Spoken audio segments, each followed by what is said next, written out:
ప్రేక్షక మహాశయులకందరికీ నా వందనములు. నా పేరు డీజీ రవికుమార్. నేను గురు పారంపర్యంగా వైద్యం నేర్చుకొని వైద్యం చేస్తూ వస్తున్నాను. ఇటీవల కాలంలో చాలామందికి 100కి 70 నుంచి 80% వరకు వస్తున్న సమస్య ఏంటి? షుగర్. ఈ షుగర్ వచ్చిన తర్వాత ఏమైపోతుందంటే మనిషికి నరాల వీక్నెస్ విపరీతంగా స్టార్ట్ అవుతుంది. ఒక 3 సంవత్సరాల వెనకాల రిపోర్ట్స్ తీసుకుంటే నార్మల్ ఎంత అంటే 120 నుంచి 130 ఉంటుంది. ఇది నార్మల్ డాక్టర్ల రిపోర్ట్ ప్రకారం. అదే ఈ కాలం ఇప్పటి లేటెస్ట్ రిపోర్ట్ తీసుకున్నారనుకోండి 160 నుంచి 180 వరకు వాళ్ళు రిజల్ట్ ఇస్తున్నారు. అంటే 3 సంవత్సరాలకే ఒక 50% పెంచుకునేశారు. ఎందుకు? ఒక మనిషిలో నరాల వీక్నెస్ మ్యాక్సిమం 160 నుంచి 180 200 వరకు చేరుకున్నదే అనుకోండి, ఒక షుగర్ అనేది నరాలు అనేది వీక్నెస్ అయిపోతాయి. అతనికి చాలా రకాలైన సమస్యలు పుట్టుకుంటుంటాయి. ఒంట్లో నరాల వీక్నెస్ స్టార్ట్ అయింది అనుకోండి, బ్లడ్ సర్క్యులేషన్ సరిగా కాదు, కానప్పుడు ఈ నరాలు అనేది వీక్ అవుతూ వస్తాయి. అలాగే దాని జతకి ఆ మనిషికి లైంగిక సమస్యలు కూడా స్టార్ట్ అవుతాయి.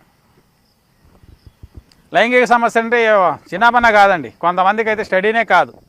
ఇలాంటి సమస్యలు చాలా వరకు పెంచుకుంటూ ఉంటారు. మ్యాక్సిమం 300-200 ఉన్నా కూడా జనాలకి ఏమైపోతుందంటే నార్మల్ నాకు కాల్ చేసే వాళ్ళంతా అదే అంటుంటారు, నార్మల్గా ఉందండి, ఏం సమస్య లేదు. కానీ ఎంత ఉంది అని అడిగినప్పుడు అప్పుడు చెప్తారు 200 ఉంది, 220 ఉంది అని చెప్తుంటారు. ఇలాంటి సమస్య ఉన్న వాళ్ళు కొన్ని రకాలైన చెట్టు ఔషధాలు, అంటే మీ చుట్టుపక్కల ఉన్న చెట్టు మొక్కలు ఏదుంటో చూసుకొని ఆ చెట్టు మొక్కలకు సంబంధించిండే ఒక చెట్టుకు బెరడు కావచ్చు, ఆకులు కావచ్చు, చూసి తీసుకోండి. ఏదైనా కానీ వైద్యుడు చెప్తున్నాడంటే దాంట్లో పరీక్షించండి, ఇతను వైద్యుడా కాదా. చాలా వరకు యూట్యూబ్లో చాలామంది చెప్తున్నారు, ఏదో నోటికి వచ్చింది చెప్పేయడం, దాని నుంచి సమస్యలు బాధపడుతున్నారంటే జనాలు మాత్రమే. అలాంటప్పుడు వైద్యులు ఎవరు, దానికి సంబంధించిన ఇదేమి అనేది క్లియర్గా మీరు అన్వేషణ చేసి దాన్ని వాడుకోవడం చాలా మంచిది. ఈరోజు నేను చెప్పబోయేది ఏమిటంటే, ఈ షుగర్కి సంబంధించిన వాళ్ళు ఎవరైతే ఉంటారో అలాంటి వాళ్ళు ఈ ఒక చెట్టు మూలికని నేను చూపిస్తాను. ఆ చెట్టు మూలికి దీన్ని విషముష్టి అంటారు, నాగముష్టి అంటారు. ఈ ముష్టిలో 3 నుంచి 4 రకాలు ఉన్నాయి. ఒకటి ముష్టి, విషముష్టి, నాగముష్టిని చాలా వరకు పిలుస్తుంటారు. ఒక్కో పక్క పిలుస్తుంటారు. ఏదంటే కొంతమంది ముష్టి చెక్క అంటారు, ముష్టి చెట్టు అంటారు. ఇంకొంతమంది దాన్ని నాగముష్టి అంటారు, ఇంకొంతమంది విషముష్టి అంటారు. దీనికి అన్నిటికీ మూల కారణం ఏమిటంటే దీని చేదు గుణం అన్నమాట. దీంట్లో వచ్చి చేదు గుణం అనేది అంత పాయిజన్ లాగా ఉంటుంది. దానికి ఈ మొక్కని నాగముష్టి, విషముష్టి, ముష్టి అని కూడా పిలుస్తుంటారు. చూడండి, దీని ముష్టి మానిది, దీని ఆకులు ఇలాగే ఉంటాయి, చూసుకోండి. ఇది చాలా వరకు ముష్టిది.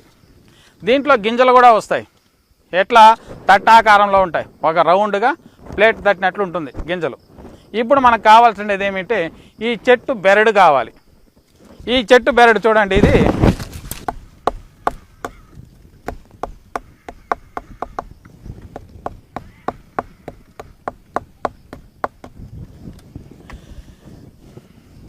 ఈ చెట్టు బెరడుని మనం ఏం చేయాలంటే చాలా పల్సగా వస్తుంది. ఈ పల్సగా ఉన్నదాన్ని నీట్గా ఒక అంత పొడుగు తీసుకోండి చాలు. ఒక అంత పొడుగు, ఒక మూర పొడుగుంటే చాలు. 1 ఇంచు లావులో ఒక మూర పొడుగుంటే చాలు. ఎక్కువేం అవసరం లేదు. ఎక్కువ తీసుకుంటే సమస్యలు, డోసు ఎక్కువ పెరిగినంత మన స్టెమినా తగ్గుతుందన్నమాట. దాని నుంచి మీరు ఏం చేస్తారంటే ఒక మూర పొట్టు తీసుకొని నీడలో కాస్త ఎండబెట్టుకోండి. నీడలో ఆరించిన తర్వాత ప్రతినిత్యము నైట్ పడుకునేటప్పుడు ఒక గ్లాస్ నీళ్ళు తీసుకొని ఒక అంత పొడుగు చెక్క తుంచి దాంట్లోకి వేసేయండి. వేసిన తర్వాత తెల్లవారితో లేచి పొరగడుపున ఆ చెక్క ఎత్తి పక్కకు పెట్టేసి ఆ నీళ్ళు తాగేయండి. ఇలా చేస్తూ వచ్చారనుకోండి, మ్యాక్సిమం 1 వీక్ లేదా 2 వారాలు 3 వారాల లోపల మీకు ఎంత షుగర్ ఉందో చూసి చెక్ చేసుకుంటూ ఉండాలి. షుగర్ నార్మల్ లెవెల్కి వచ్చినప్పుడు మీరేం చేయాలంటే దీన్ని వదిలేయాలి, మళ్ళీ వాడకూడదు.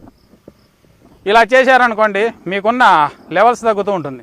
అయినంత బలమైన ఆహార పదార్థాలు తినాలి. ఈ టైంలో ఈ చెక్కను వాడేటప్పుడు మీరేం చేస్తారంటే అయినంత బలమైన ఆహార పదార్థాలు, ఏదైనా పండ్లు కావచ్చు, ఏదో ఒకటి బలమైన అశ్వగంధ చూర్ణాలు దొరుకుతాయి, అశ్వగంధ లేహం దొరుకుతుంది. మీకు లేహంలో వచ్చి షుగర్ వాడతారు కాబట్టి దాన్ని మీరు ఎక్కువగా వాడే అవసరం ఉండదు. పౌడర్లు దొరుకుతాయి. ఇలాంటివి మీరు ఆయుర్వేద షాప్లో దొరుకుతాయి కొన్ని. అలాంటి వాడుకుంటూ వచ్చారనుకోండి కాస్త స్టెమినా ఎగబడుతూ ఉంటుంది. స్టెమినా నరాల్లో బలం ఎగబడింది అనుకోండి, అప్పుడు ఆ షుగర్ లెవెల్ తగ్గుతూ వస్తుంది. దీన్ని మీరుగా చూడండి, ముష్టి చెక్క అంటే ఇలా ఉంటుంది, బాగా పల్చగా ఉంటుంది చెక్క. దీన్ని తీసుకొని ఇంట్లో పెట్టుకొని మీరుగా చేసుకోవచ్చు. అలాంటి వాళ్ళు మీకు దొరకని పక్షాన ఏమంటే మాకు చెక్క పంపించండి, మేము చెక్క పంపించే కాదండి.